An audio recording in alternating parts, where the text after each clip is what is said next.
हमें अपने कर्मों का फल मनुष्य योनि में ही भोगना पड़ता है। कुदरत का भी ये नियम है, जैसा बीज वैसा फल। आज मैं आम का बीज डालूं तो मुझे उसमें से एप्पल नहीं मिलने वाला है, या आम का बीज डालूं तो उसमें से मुझे चीकू नहीं मिलने वाला है। जबकि दोनों पेड़ बाजू बाजू में लगाए जाते हैं, वही धरनी है, वही हवा है, वही पानी है, वही सूर्य की धूप है, उतनी ही मात्रा में, लेकिन एक बीज से दूसरा फल नहीं निकल सकता है, कायदा है। ठीक इसी तरह आत्मा भी एक बीज है, और उस बीज को परमात्मा ने जब मनुष्य योनि में रोपित कर दिया तो उसमें से दूसरा फल जानवर कैसे बनेगा? नहीं बन सकता है।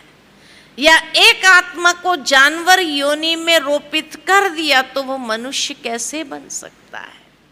तो हर आत्मा की विशेषता अपनी अपनी है। इसलिए भी मनुष्य आत्मा पशु योनि में नहीं जा सकता है, या पशु आत्माएं मनुष्य योनि में नहीं आ सकती है। तब कई बार कई लोग हमसे सवाल पूछते हैं, फिर जानवर को कभी मन नहीं होता होगा कि हम मनुष्य बने? तो मैं एक ही बात पूछती हूं उनको कि क्या कभी मनुष्य को ये मन होता है कि हम जानवर बने? हा? अगर हमें मन नहीं होता है तो उनको कहां से होगा? हर आत्मा अपनी अपनी योनि में बहुत खुश है। कैसे कैसे पता चला कि जानवर योनि में जानवर लोग बहुत खुश हैं? जिस तरह आज एक मनुष्य अगर बहुत दुखी हो, पीड़ित हो, अनेक बीमारियां उसको है, और भगवान उसके सामने प्रसन्न हो जाए और पूछे कि भाई तुम इतना तकलीफ में है, बीमार है, इतने पीड़ित है, तुम्हें दूसरा जन्म कोई पशु पक्षी का दे दूं या कीड़ा मकोड़ा का दे दूं, तो क्या कहेगा मनुष्य? क्या कहेगा? नहीं, नहीं जाना चाहता है। इतनी बीमारियां, तकलीफ, पीड़ा होने के बाद भी वो इसी योनि में रहना चाहता है। इसी तरह आपने जानवरों को, कीड़े मकोड़ों को भी देखा होगा कि जब अनाज में कीड़े पड़ जाते हैं ना, और उसको धूप में रखो तो कीड़ा भी अपनी जान बचाने भागता है। क्यों भागता है? क्योंकि उसको अपनी योनि अति प्रिय है, इसलिए भाग रहा है। एक बार मैंने एक कार्टून देखा, और कार्टून में यही देखा कि 3 बंदर आपस में बात कर रहे हैं। तो पहला बंदर कहता है कि सुना है कि मनुष्य कहता है वो हमारी वंशज है। तो दूसरा बंदर कहता है, क्या कहा? मनुष्य की प्रमोशन हो गई क्या? तो तीसरा बंदर कहता है, मैं तो कभी उसको अपनी वंशज के रूप में स्वीकार न करूं, ये तो इतना गिर चुका है। आज मनुष्य का खून का प्यासा हो गया है कि इतना बड़ा कटाक्ष था मनुष्य की मनोवृत्ति के ऊपर कि बंदर भी हमें वंशज के रूप में स्वीकार करना नहीं चाहते हैं। कहते ये तो एक दूसरे का खून का प्यासा है, ये हमारे संस्कार हो ही नहीं सकते हैं। इसलिए कहा कि डार्विन की जो थियरी है कि बंदर से मनुष्य बना, बंदर से मनुष्य नहीं बना, क्योंकि according to law of entropy everything moves from an organized to a disorganized stage, न कि डिसऑर्गेनाइज से ऑर्गेनाइज की ओर।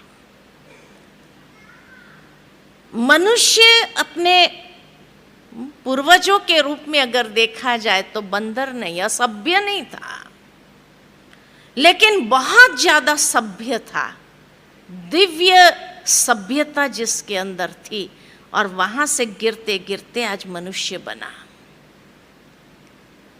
तो डार्विन की थियरी हाइपोथेसिस है, आज मॉडर्न साइंस ने उसको कंप्लीटली डिस्कार्ड कर दिया है, क्योंकि अगर बंदर से मनुष्य बना हो तो आज भी वो स्पीशीज के बंदर है। जू में देखने को मिलता है, होमो सेपियंस ऐसे लिखा होता है वहाँ पर। अगर साइंस टेस्ट ट्यूब बेबीज पैदा कर सकता है, क्लोनिंग कर सकता है, तो क्या उन बंदरों को मनुष्य बनाकर नहीं दिखा सकता है? तो इसीलिए मॉडर्न साइंस ने डार्विन की थियरी को भी डिस्कार्ड कर दिया है कि हमारे पूर्वज कोई बंदर नहीं थे, लेकिन हमारे पूर्वज बहुत दिव्य सभ्यता वाले थे, वहां से हम गिरते गिरते मनुष्य बने हैं।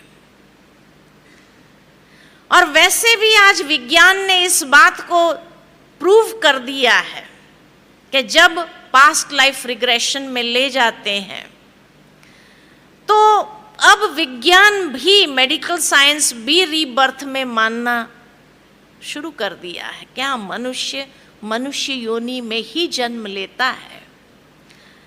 कई जगह ये पास्ट लाइफ रिग्रेशन में ले जाते हैं, और किसी ने आज दिन तक ये नहीं बताया कि मैं जानवर से मनुष्य बना, ये नहीं बताया है।